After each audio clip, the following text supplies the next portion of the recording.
আল্লাহ রাব্বুল আলামিন বলেন, আহাসিবান নাসু আন ইউতরাকু আন ইয়াকুলু আমান্না ওয়া হুম লা ইফতানুন। সবাই পড়ি আল্লাহু আকবার। আল্লাহ রাব্বুল আলামিন বলেন, মানুষ কি ধারণা করেছে এমনি এমনি তাকে ছেড়ে দেওয়া হবে?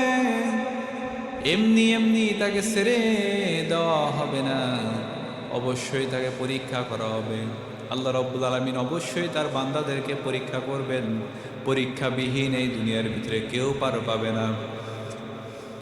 শুধু উম্মতি মুহাম্মাদীদেরকে নয়, পূর্ববর্তী যত নবী রাসূল এসেছিলেন প্রত্যেক নবী রাসূলের উম্মতদেরকে আল্লাহ রাব্বুল আলামিন পরীক্ষা করেছিলেন।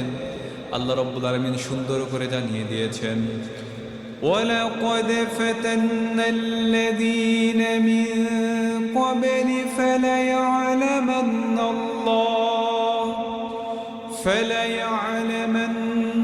اللَّهُ الَّذِينَ صَدَقُوا وَلَيَعْلَمَنَّ الْكَاذِبِينَ। সবাই পড়ি আল্লাহু আকবার। আল্লাহ রাব্বুল আলামিন বলেন, পূর্ববর্তী যত নবী রাসূল এসেছিল প্রত্যেক নবী রাসূলের উম্মতদেরকে আমি আল্লাহ রাব্বুল আলামিন পরীক্ষা করেছিলাম।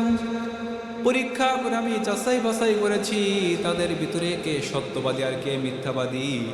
যে ব্যক্তি আল্লাহ তাআলাকে রব বলে স্বীকার করে নিয়েছে, নবীদেরকে নবী হিসাবে গ্রহণ করেছে, আখিরাতের প্রতি বিশ্বাস স্থাপন করেছে, তারাই হলো সত্যবাদী হিসাবে গণ্য করা হয়েছে।